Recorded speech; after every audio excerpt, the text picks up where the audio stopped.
আস্তাগফিরুল্লাহ রাব্বি মিন কুল্লি যামবিন ওয়া আতুবু ইলাইহি। আমার আমলটাই যেন আমার আল্লাহকে খুশি করতে পারে। বাস, সংক্ষেপে কথা, যে আমলের উপরে আল্লাহ খুশি হয়, বাস ওই আমল তো আমাকে নাজাত দিয়ে দেবে, পৌঁছে দেবে। লা হাওলা ওয়ালা কুওয়াতা ইল্লা বিল্লাহিল আলিয়্যিল আযীম। সে আসলো না, কিয়ামতের ময়দানে ভয় হচ্ছে আল্লাহর নবী তাকে অনেক কঠিন শব্দ ব্যবহার করবে, যে আমার জাত নিয়ে যখন যেখানে ষড়যন্ত্র চলছিল সেখানে তোমরা বাংলাদেশে বসেছিলা, খতমে নবুয়তের আন্দোলন তোমরা করো নাই, কাদিয়ানীদেরকে অমুসলমান ঘোষণার ব্যাপারে তুমি চেষ্টা করো নাই, তুমি আজকে আমার কাছে হাউজে কাউসার পানি পান করতে আসছো। প্রশ্ন হয়ে যাবে যেখানে আল্লাহর নবীর হায়াতে রসুল যেখানে তাদের মোকাবেলায় জেহাদি দল পাঠিয়েছিলেন, আল্লাহ রসুল ইন্তেকালের মাত্র দুদিন আগে আসওয়াদে আনাসি নবুয়তের দাবি করেছিল। রসুল তার মোকাবেলা করার জন্য সাহাবায়ে কেরামদেরকে, মুজাহিদদেরকে পাঠাইছে। এই ওয়াজ আমরা সব হুজুররাই করি। এখানে যত হুজুর আছেন খতমে নবুয়তের ব্যাপারে আলোচনা করতে গেলে এই ওয়াজটা আমরা সবাই জানি। কি বলেন, ঠিক না? তারপরে আবু বকর সিদ্দিক রাদিয়াল্লাহু তাআলা আনহু খেলাফতের মসনাদে বসার পরে তিনি বলেন যে আমার প্রথম কাজ হলো আল্লাহ রসুল তার জামানায় তার সাথে কাফের মুসাইলামাতুল কাযযাব চিঠি দিয়ে রসুলের নবুয়তের ভাগ চাইছিল। চিঠিটা কি লিখছিলেন সেটাও হাদিসের মধ্যে আছে সব লেখা। আল্লাহ রসুল তার জবাব দিয়েছিলেন, এই জন্য রসুলের হায়াতে বের পান নাই। আবু বকর সিদ্দিক রাদিয়াল্লাহু তাআলা আমার প্রথম কাজ হবে আল্লাহ রসুলের নবুয়তের উপরে ভাগ বসাই আইসা দাবি করছে, এই কাফের মোরতাদকে খতম করা ছাড়া আমার খেলাফতের কাজ দায়িত্ব আদায় হবে। সারা পৃথিবীর সমস্ত আলেম, আল্লাহওয়ালা, নেককার, বুজুর্গ যত মানুষ সারা পৃথিবীতে আছে সমস্তগুলাকে এক পাল্লায় ওজন করলে আল্লাহর নবীর সাহাবায়ে কেরামদের পায়ের ঘোড়ার নিচের পায়ের ধুলার সমান হয়। সেই সাহাবায়ে কেরামদের মধ্যে 1200 সাহাবী শাহাদত বরণ করেছে। এই মুসাইলামাতুল কাযযাবের সাথে জিহাদ করতে যাইয়া 1200 সাহাবী তারা শাহাদত বরণ করেছে।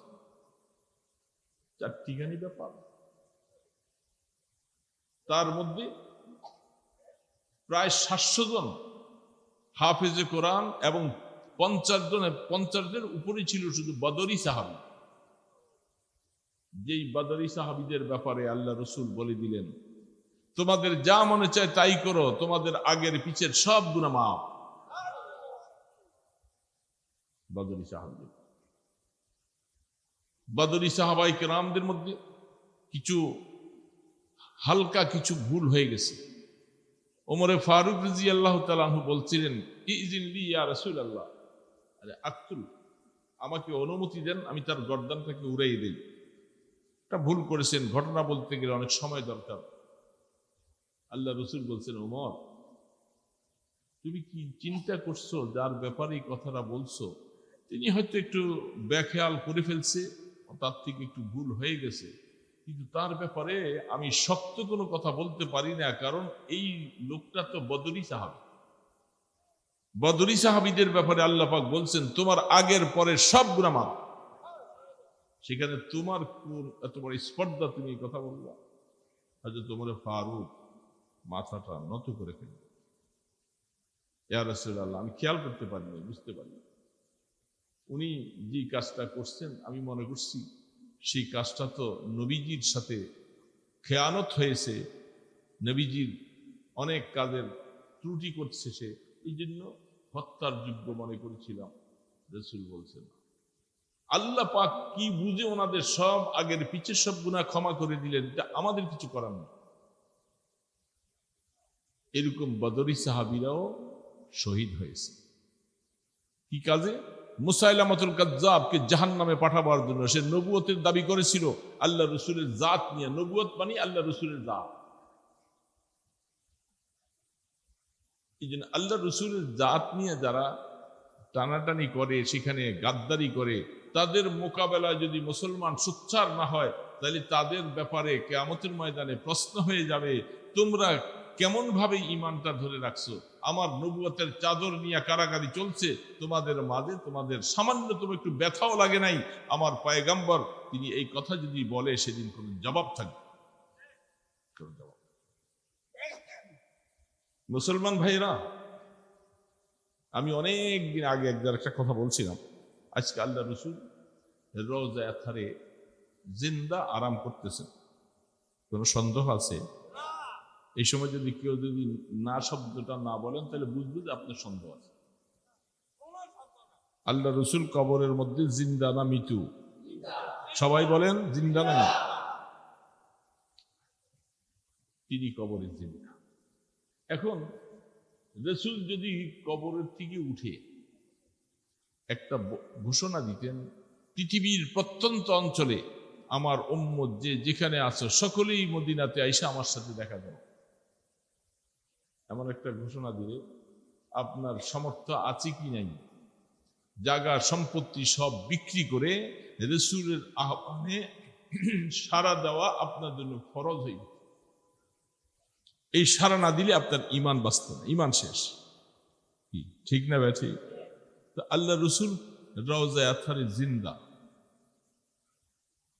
তিনি সেখানে থেকে আমাদেরকে আহ্বান করছেন, তোমাদের দেশে কাদিয়ানীদের এত বড় দাপট, ভুলাবালা মুসলমান গুলাকে তারা কাফের বানাই ফেলতেছে, কাদিয়ানি বানাইতে পারছে, আর তোমরা চুপচাপ বসে বসে শুধু নিজের ইমান নিয়ে বসে আছো। শুধু তোমার ইমান নিয়ে তো বসে আছো।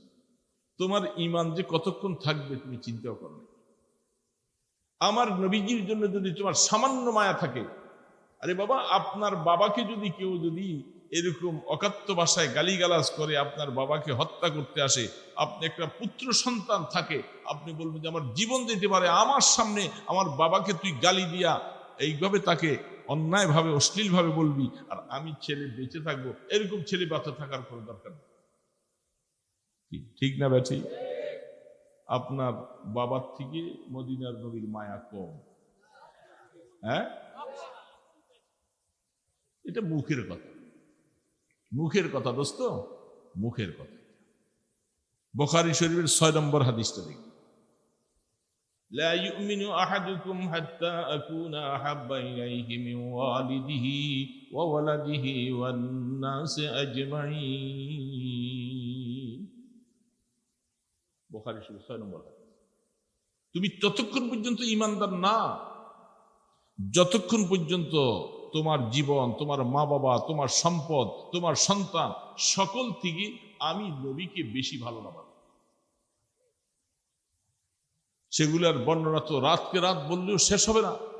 দোস্ত, মদিনার নবীকে ভালোবাসবো কিভাবে? শুধু কেবল নাম শুনলে একটু চুমা দিব, এটা খুব ভালোবাসা? হ্যাঁ, মদিনার নবীকে কি ভালোবাসলাম? আল্লাহ রসুলের দিন চলে যাচ্ছে, রসুলের দিন নিয়ে ছিনিমিনি চলছে, তুমি তোমার ইজ্জতের দিকে তাকিয়েছ, তুমি তোমার সম্পদ তাকাবো, এগুলি পাহারা দিবা। কিয়ামতের ময়দানে আল্লাহর নবীর সামনে যখন হাউজে কাউসারের কাছে যাবে, তখন রসুলকে সাহাবায়ে কেরাম ফেরেশতারা বলবে, ইয়া রাসূলুল্লাহ, এরা আপনার নবুয়ত নিয়ে এইভাবে করে কাফের মুশরিকেরা বেইজ্জতি করেছে, তারা চুপচাপ বসেছিল, এর কানে মাছিও লাগে নাই। আমি কত নম্বর রসুলের প্রেমিক সেদিন দিলাম। হযরতে হানজালা রাদিয়াল্লাহু তাআলা আনহু ওয়াজ তো আমরা সবাই করি, আলেম বলেন ফাজেল বলেন, ওয়াজ করি না? হানজালার ওয়াজ শুনেন নাই বহু? তো আমি ওয়াজ করতেছি না, আমি শুধু আপনাদের তারগীব দেওয়ার জন্য এই কথাটা শুধু বলতেছি যে হানজালা রাদিয়াল্লাহু তাআলা আনহু তো যুদ্ধে যাওয়ার অনুমতি ছিল না, তিনি উহুদের যুদ্ধে যাবেন না। রাসূল তাকে অনুমতি দিয়েছেন, তুমি সদ্য বিবাহ শাদী করছো, তুমি এই যুদ্ধে যেও না, হায়াতে বেঁচে থাকলে সামনে যুদ্ধে যাই। আল্লাহ রসুল অনুমতি দিয়েছেন, কোনো কথা নেই। বাস, মাত্র বিবাহ করছে, হয়তো অল্প কয়েকদিন হয়েছে, এর মধ্যে অহুদের যুদ্ধ গমসান লড়াই যখন শুরু হয়েছে, সেদিন ঘোষণা আসলো, কাফের মুশরিক শয়তান মজলুম ঘোষণা দিছিল, ইন্না মুহাম্মাদান কাদ মাত, যে মুহাম্মদ হত্যা হয়ে গেছে। বলে নাউজুবিল্লাহ। এই ঘোষণাটা শয়তানের চতুর্দিকে ছড়াইছে মানুষ। হযরতে হানজালা রাদিয়াল্লাহু তাআলা আনহু, তার উপরে গোসল ফরজ ছিল। নিজের স্ত্রী, সে দিনের বেলায় ব্যবহার করতে পারে, কোনো অসুবিধা নাই, দিনে নাই রাত্রে, তার যখন ইচ্ছা সে স্ত্রী ব্যবহার করেছে।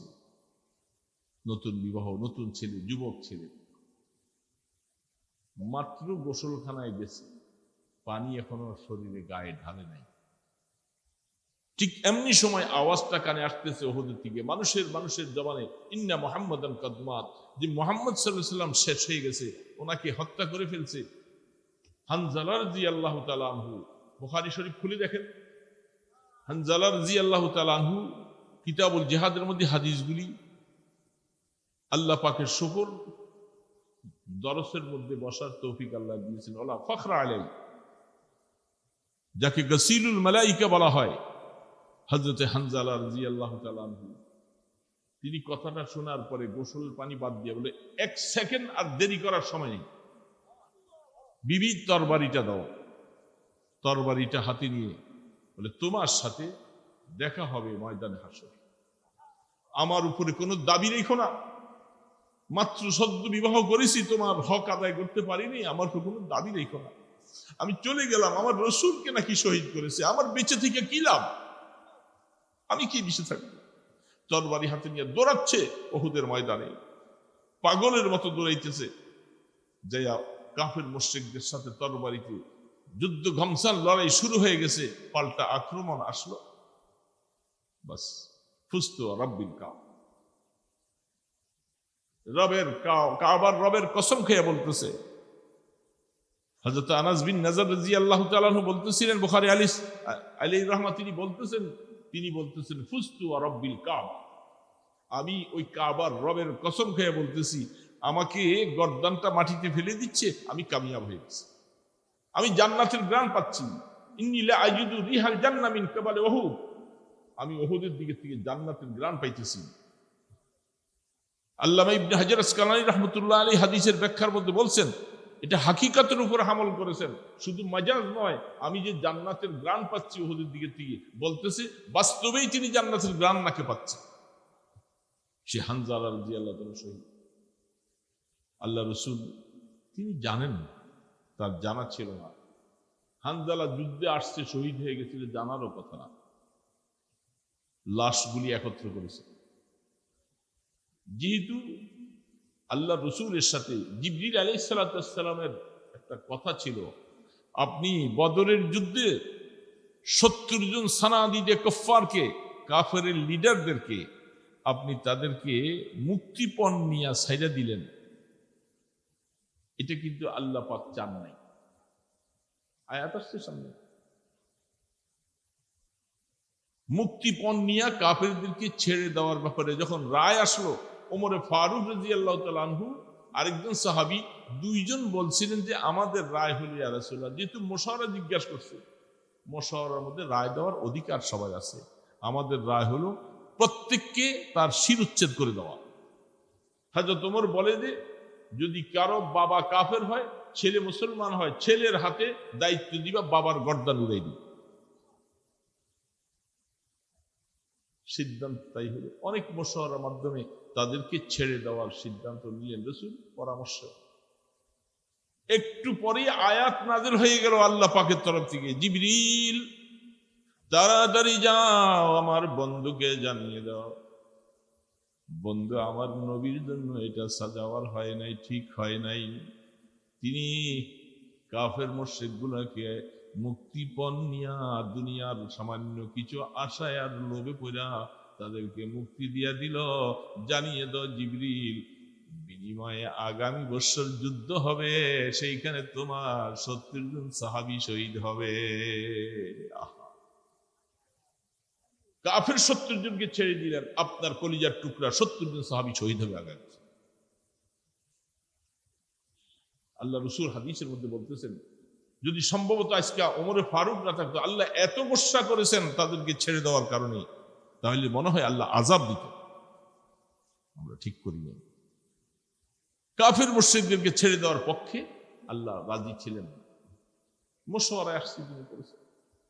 এই জন্য যেহেতু 70 জন আগামী বছর শহীদ হবে ঘোষণা চলে আসছে, এই জন্য আল্লাহ রসুল যখন লাশগুলাকে একত্রিত করলেন, 70টা মিলে না। রসুল বলে, বারবার তাকে দেখো, আল্লাহ পাকের কথা ওয়াদা তো বরখেলাফ, 70 অবশ্যই শহীদ হবে, 69টা পাওয়া যায়। কিছুক্ষণ পরে তিনি তো ক্ষত বিক্ষত রক্তাক্ত অবস্থায় আল্লাহ রসুল, কত কষ্ট, কি অবস্থা। কিতাবুল মাগাজি খুলে দেখেন, কিতাবুল জিহাদ খুলে দেখেন বুখারীতে, শরীরের পশমগুলি দাঁড়িয়ে যায় হাদিসগুলি সামনে আসলো। দোস্ত, এই অবস্থায় কিছুক্ষণ পরে আল্লাহ রসুল নজর করে দেখতেছেন হযরতে হানজালা রাদিয়াল্লাহু তাআলার লাশটা ফেরেশতারা কাঁধে করে আসমানের দিকে নিয়ে আসতেছে।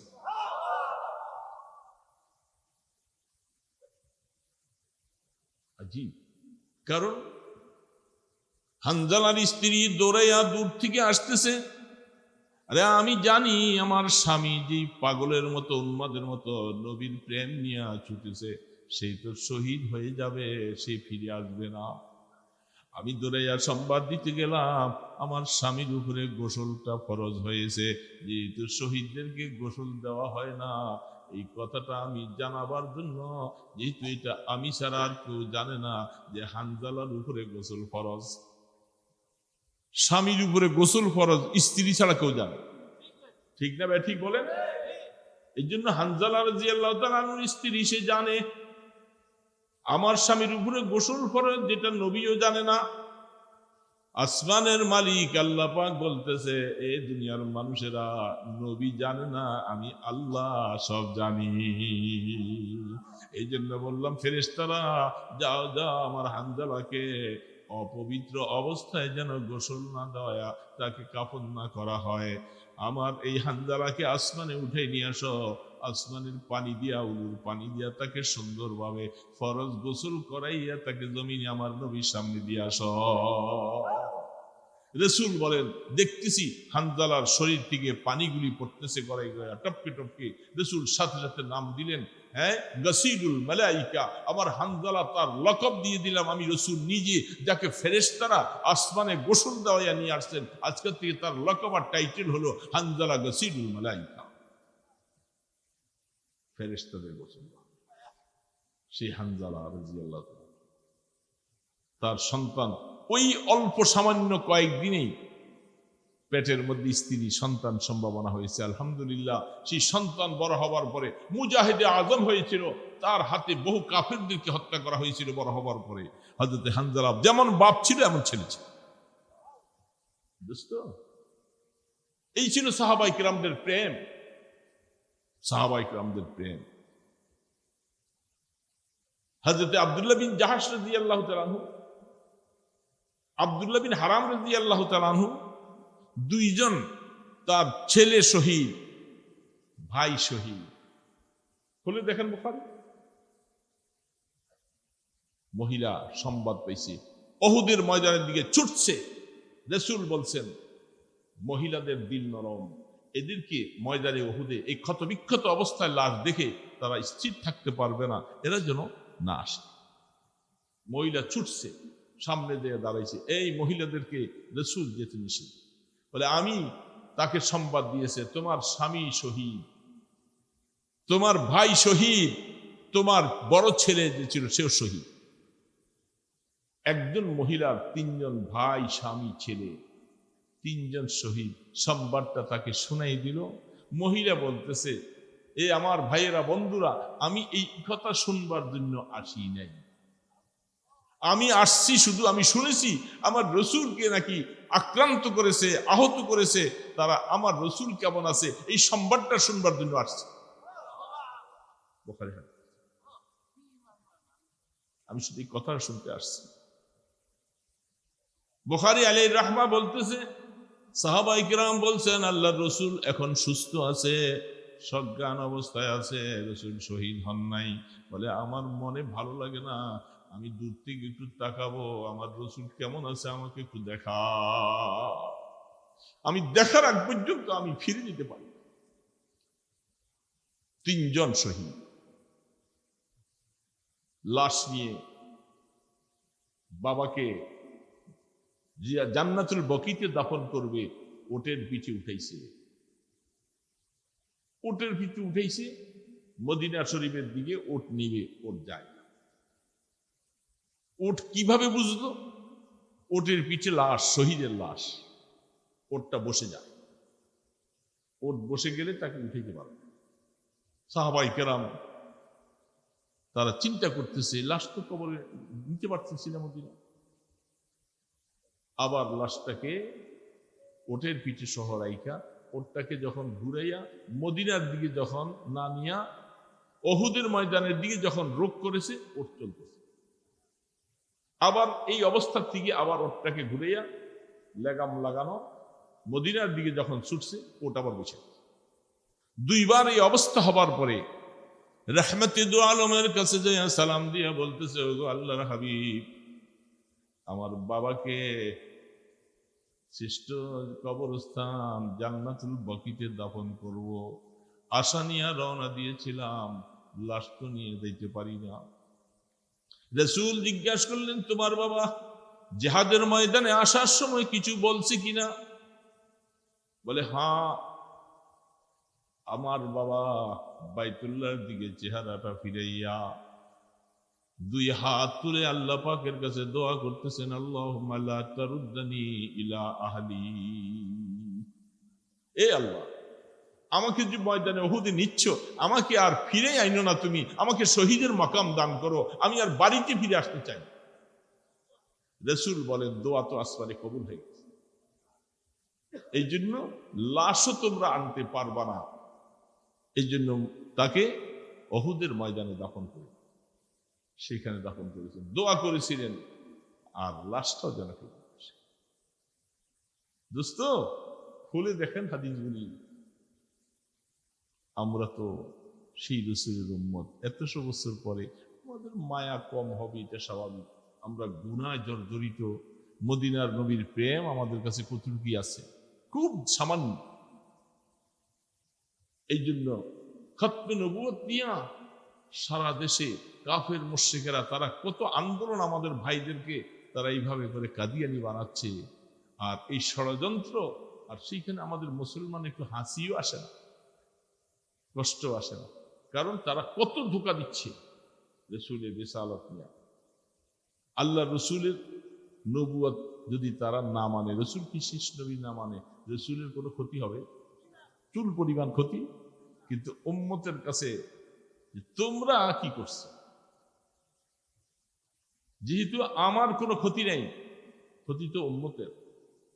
ভুলা ভালা মানুষগুলাকে তারা কাদিয়ানি বানাচ্ছে। রসুল একটা উম্মতকে ফিরে রাখার জন্য কত চেষ্টা, কত কিছু করেছে। এই জন্য দোস্ত, কথা শেষ আমার কথা হলো যে রসুলের প্রেম আমাদের দিলের মধ্যে যতটুকু থাকার দরকার ছিল ততটুকু নাই। এই সত্য না মিথ্যা? রসুলের প্রেম যদি থাকে, রসুলের দ্বীনের মায়া থাকবে, রসুলের উপরে নাজিলকৃত কোরআনের মায়া থাকবে, এবং আমাদের দ্বীন রসুলের সুন্নত গুলাকে আঁকড়েই ধরবে। রসুল বলছিলেন, যেই জামানায় আমার আদনার থেকে আদনা সুন্নত গুলি তোমরা যদি আঁকড়েই ধরতে পারো, মান তামাসসাকা বিসুন্নতি তামাসসুক। হাদিসের ইবারত বলে, তামাসসুক কাকে বলে? বাজ পাখি যদি কোনো একটা শিকারকে, মুরগার বাচ্চা, হাঁস, সাপ, বিচ্ছু কোনো জিনিসকে যদি সে এইভাবে করে শিকার করতে যায়, কিভাবে করে?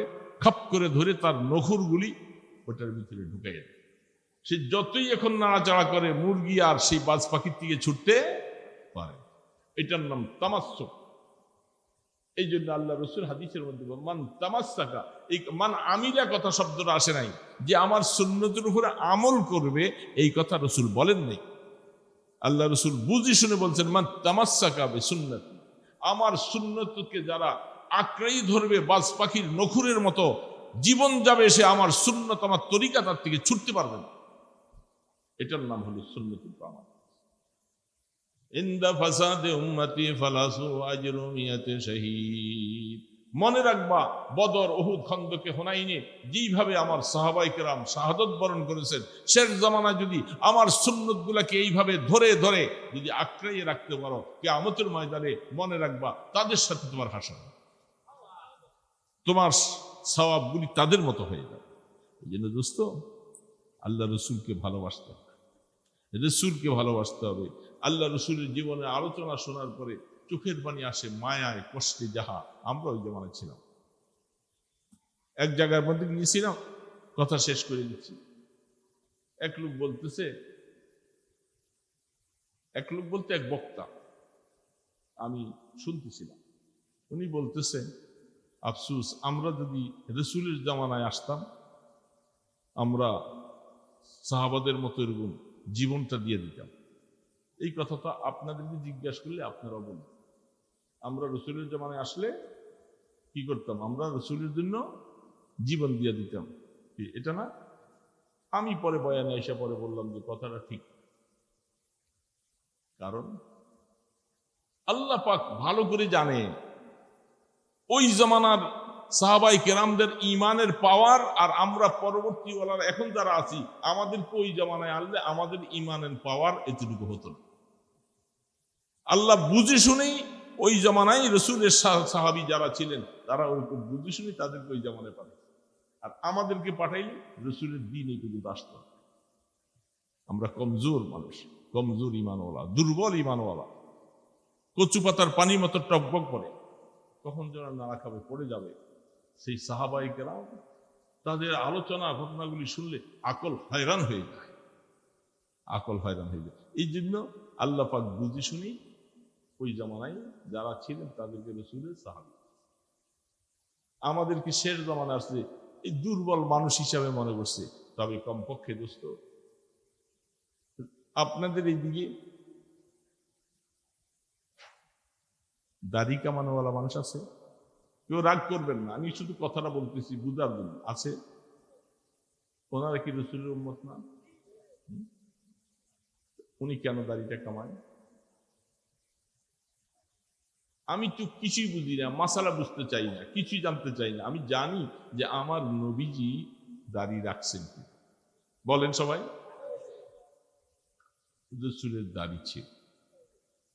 রসুল বলতেছেন ওয়াফুর রোহা, তোমরা দাড়ি লম্বা করো, মোচকে খাটো করো। কতটুকু লম্বা করবেন? লম্বা করার সীমাও আছে, সীমাটা সাহাবায়ে কেরামদের পক্ষ থেকে আসছে। রসুলের হাদিসের মধ্যে আছে দাড়ি লম্বা করো। তোমার দাড়ি যদি লম্বা, যদি 3 হাত হয়, লম্বা করো। তুমি কাটার অনুমতি পাইছো কার থেকে? কাটার অনুমতি পাইছে সাহাবায়ে কেরাম। সাহাবায়ে কেরাম সেখানে মাসালা বাতাই দিলেন, তারা ইজমা কায়েম করলেন যে 1 মুষ্টি পর্যন্ত দাড়ি, এর কমে কাটা যাবে, 1 মুষ্টির থেকে বেশি কাটা শরীয়তে জায়েজ। আবার অনেকে ওই হাদিস লয়ে আছে এই লম্বা, অনেক লম্বা, ছিটা পড়ে পেশাবের অনেক সময়। এই জন্য 1 মুষ্টির থেকে নিচে দাড়ি কাটা জায়েজ নেই। আর যারা সবসময় কামাই ফেলছি, কবিরা গুনাহ করতেছে। দাড়ি কামাইলে কি হয়? কবিরা গুনাহ হয়। মুরতাকিবে কবিরা, যে সবসময় কবিরা গুনাহ বলে করে, তাকে ফাসিক বলে। কি বলে ভাই? আমার কথা না, হাদিসের কথা বললেন। যারা এই কবিরা গুনাহ বেশি বেশি সবসময় করে, তারা ফাসিক।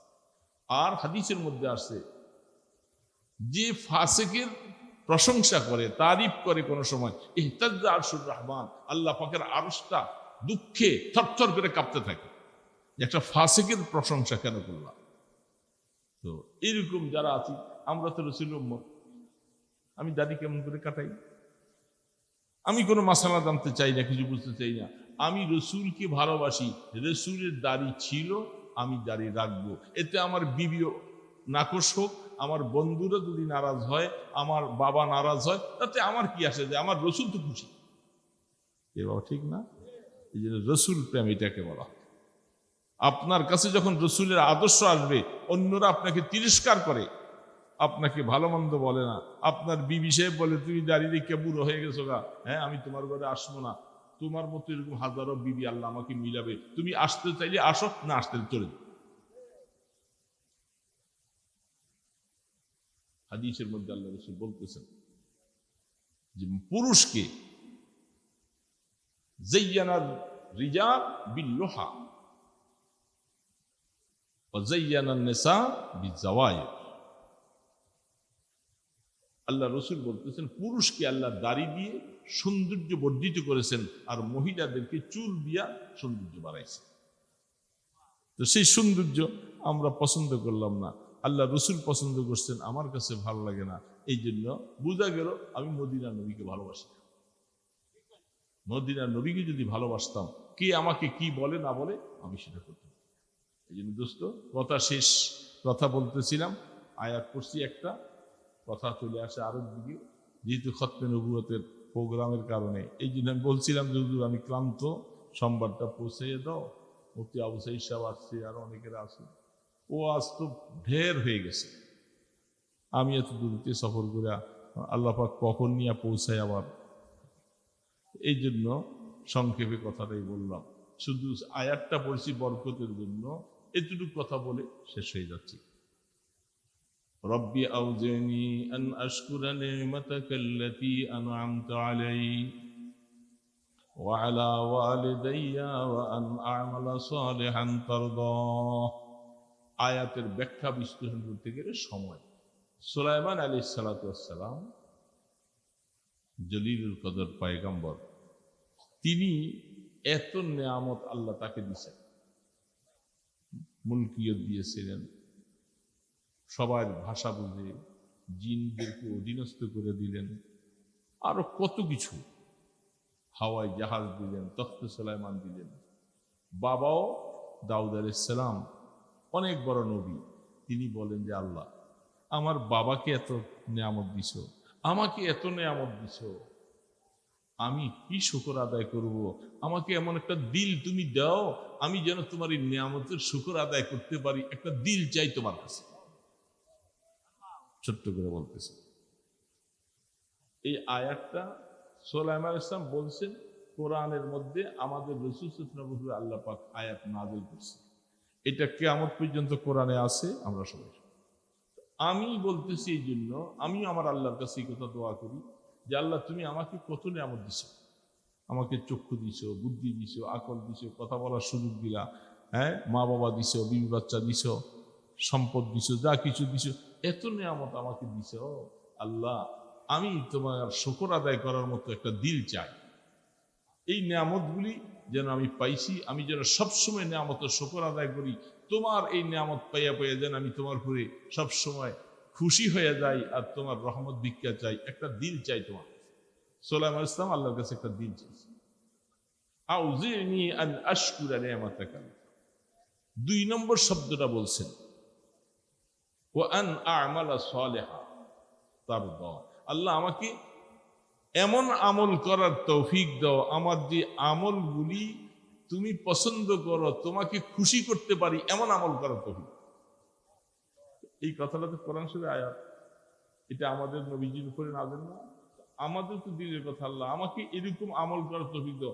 আমি মাদ্রাসায় পড়াই, ইমামতি করি, ওয়াজ করি, মোদারিসি করি, ব্যবসা করি, জমি জমা করি, আমার ওগুলি দেখার বিষয় নয়। আমার আমলটাই যেন আমার আল্লাহকে খুশি করতে পারে। বাস সংক্ষেপে কথা, যে আমলের উপরে আল্লাহ খুশি হয়, বাস ওই আমল তো আমাকে নাজাত দিয়ে দেবে, পৌঁছে দেবে। আর আমি আমল করলাম যেটা আল্লাহ পাকের পছন্দ নয়, রসুলের পছন্দ নয়, এই আমলের কোনো দাম নেই। এই জন্য দোস্তান আমালা সালেহান তারদা। ৩ নম্বর তিনি দোয়া করছেন وأدخلني برحمتك في عبادك الصالحين। নবীজি পয়গাম্বর, তিনি এই দোয়া কেন করেন? তারা তো এমনি নবী। তিনি দোয়া করে কোরআনে এই আয়াতটা আসার মানে হলো তালিম আল্লিল উম্মা, আমাদেরকে আল্লাহ পাক শিখিয়ে দিতেছেন রসুলের মাধ্যমে। তুমিও আল্লাহর কাছে দোয়া করো যেন আল্লাহ আমাকে দুনিয়ার মধ্যে যারা নেককার আছে, ভালো মানুষ আছে, সালেহীন আছে, দয়া করে মেহেরবানি করে তাদের সাথী আমাকে বানায়। ও আদখিলনি বিরহমাতিকা, তোমার রহমত দ্বারা, ফি ইবাদিকা সালেহ, কারণ সালেহ ছাড়া কিয়ামতের ময়দানে নাজাত পাওয়া যাবে না। আমি তো সালেহ হতে পারি নাই, সালেহের সাথে আমাকে একটু লাগাইয়ে দাও, সেই উসিলা নিয়ে আমি একটু বেড়া পার হতে। এই জন্য দোস্ত, চেষ্টা করব যতদিন হায়াতে বেঁচে থাকি নেককারদের সাথী হয়ে থাকি, ভালো মানুষের সাথী হয়ে থাকি এবং সুন্নত মোতাবেক জীবনটা করব এবং মুরব্বীদের খেদমত করবো। হার কে খেদমত মি কুনাদ মখদুমে সুদ, हर की खदमत में कुनद मखदूम सूद, हर की खुदरा दीजे ও মাহরুম সুদ। যারা খেদমত করতে জানে তারা একদিন মাখদুম হয়, তার খেদমত আরেকজন করে। আর যে আরেকজনে খেদমত করতে জানে না সে মাহরুম হয়ে যায়। কারণ যে খেদমত করতে জানে না তার মধ্যে অহমিকার কিছু বীজ আছে, অহংকারের বীজ আছে। কারণ খেদমত করতে হলে নিজেকে মিটিয়ে দিতে হবে, বিলীন করতে হবে। সেই দিকে গেলাম না। হযরত খাজা আজিজুল হাসান মজজুব রহমতুল্লাহ আলাই তিনি বলতেছেন থানবীকে, मैं आपके पास और कुछ नहीं लेने के आया हूँ, मिटा दीजिए मैं मिटने ही को आया हूँ। ও থানবী, আমি আপনার কাছে কিছুর জন্য আসি নাই, আমি আসছি আমার মধ্যে যে একটা আমি আছি, এই আমি শব্দটাকে মিটাইয়ে দাও, পায়ের নিচে জবাই করে দেওয়ার জন্য আপনার খেদমতে আসছি। বুঝছেন? এই জন্য আল্লাহ রাসূল বলছেন, মান তাওয়াযা লিল্লাহ রাফাহুল্লাহ, তুমি আল্লাহর জন্য নিজেকে ছোট বানাও, সিনা টান করে হাইটো না, অহংকারী ভাব দেখাইও না। খবরদার, নত হইয়া ছোট হইয়া থাকো, দেখবা আল্লাহ তোমাকে অনেক বড় করবে, আল্লাহ তোমাকে অনেক বড় করবে। এই জন্য আলেম বলি, ফাজেল বলি, ছাত্র বলি, সবাইকে বলি এই মাদ্রাসার নূর হওয়া দরকার ছিল। মাদ্রাসা হুজুর আছে, মোহতারাম সাহেব আছে, উস্তাদের আছে। আমার কাছে যে জিনিসটা, মাদ্রাসা কমিটি যারা আছে, ছাত্ররা যারা আছে, এই জামানার মধ্যে জাগির থাইকা পড়ার সিস্টেম নাই। জাগিরে গেলে ছাত্রদের ব্যাপারদিনী হইতে হয়, ইলিমের মধ্যে নোকসানি আসে। কারণ ওই জাগির লাগো পোলাবাইন পড়াইতেই তো সময় জায়গা, পোলাবাইন না পড়াইলে তার খানা দিব না। এই জন্য ওই দেখেন বরুড়া মাদ্রাসায় নোমান সাহেব, ওনার বাবা থাকাকালীন এরা অনেক ছেলে জাগির থাকে। উনি আস্তে আস্তে আসার পরে আল্লাহ তৌফিক দিয়ে জাগির টোটালি বন্ধ করে দিয়েছে। সমস্ত ছাত্ররা মাদ্রাসায় থাকবে, মাদ্রাসা নুরানি হবে, এরা নামাজ পড়বে, এরা কিতাব পড়বে, এরা নামাজ পড়বে মসজিদে, এখানে হাঁটাপিটা করবে, তাদের নূর চমকেতে থাকবে চতুর্দিকে। এই জন্য জাগিরওয়ালা ছাত্রর জমানা গেছে শেষ হইয়া, এখনের জমানা মাদ্রাসা বোর্ডিং এর মধ্যে থাকবে, তারা এখানে এলেম শিখবে, সবসময় কুতুববিনি করবে, মাদ্রাসা রওনক বাড়বে, সৌন্দর্য বাড়বে, মাদ্রাসা বরকত করা। এখন আপনাদের এখানে এসে শুনলাম বড় বড় ছাত্র সব লোডিং থাকে, এটা তো ভালো না। কমিটিরা কি করেন, এলাকাবাসী কি করেন, আপনারা এই ছাত্রদের খাবারের ব্যবস্থা করেন। তাদের খাবারের ব্যবস্থা করলে তারা বোর্ডিংয়ে থাকতে পারে, বোর্ডিংয়ে খাবার ইন্তজাম হবে, এখানে সবসময় থাকবে।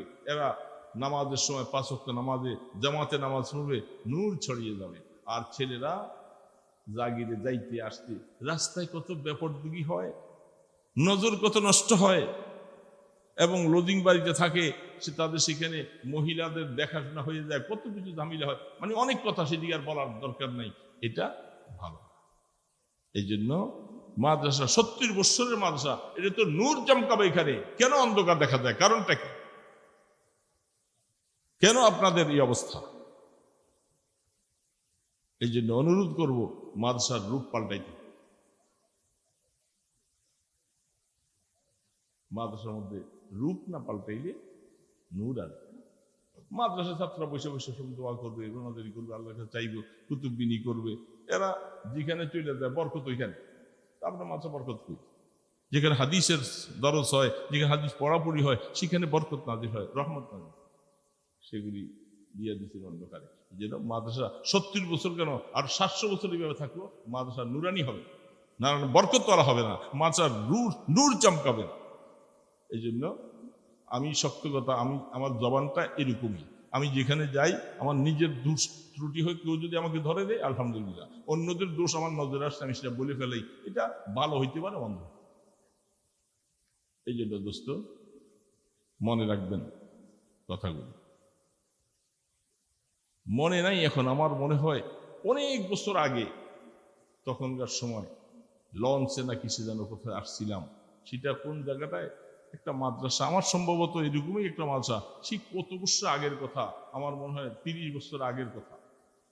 কিন্তু সেই কারণে হয়তো এখানে আজকে আবার এত বছর পরে এসে দেখি মাদ্রাসা মিশকাত পর্যন্ত মাদ্রাসার মধ্যে সেই রওনক নেই। ইত্তাকু ফিরাসাতাল মুমিন, হাদিসের ভাষা আছে, আল্লাহ পাকের কিছু বান্দা আছে কদম দিলে তাদের দিলের মধ্যে কিছু ফেরাসত চলে আসে। এই জন্য আপনাদেরকে আর বললাম না, মোহতারাম শাহবুদুর চেষ্টা করো আমরা এলমি পরিবেশ কায়েম করেন, ছেলেদের আমল তৈরি হবে, সুন্দর হবে, সুন্নত দিনটা হবে, সেখানে লোডিং বাড়িতে থেকে থেকে এরা পরে।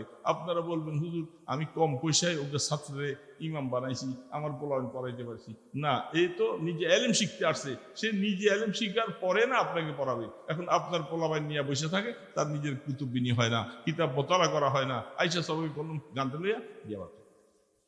এইভাবে এলেম হাসিল করে আল্লাহ সুবহানাহু ওয়া তাআলা এই ছোটখাটো কয়েকটা কথা বললাম, আমল করার তৌফিক দান করে। ইস্তিগফার করুন, আস্তাগফিরুল্লাহ রাব্বি মিন কুল্লি যামবি ওয়া আতুবু ইলাইহি। আস্তাগফিরুল্লাহ রাব্বি মিন কুল্লি যামবি ওয়া আতুবু ইলাইহি। লা হাওলা ওয়ালা কুওয়াতা ইল্লা বিল্লাহিল আলিয়্যিল আযীম।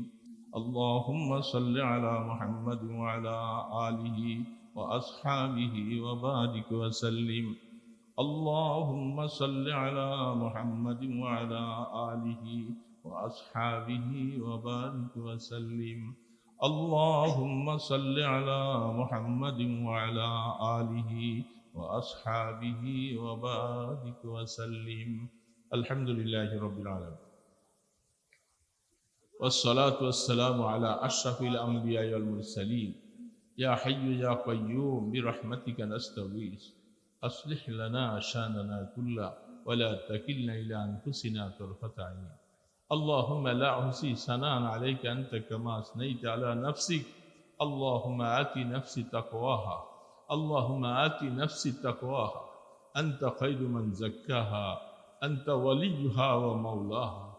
فاطر السماوات والأرض، أنت وليي أنت وليي أنت وليي في الدنيا والآخرة. তাওয়াফানি মুসলিমা ওয়া আলহিকনি বিসসালিহিন। আল্লাহ, রাত্রি গভীর হয়ে গেছে, হযরত উলামায়ে কেরাম আলোচনা করেছেন।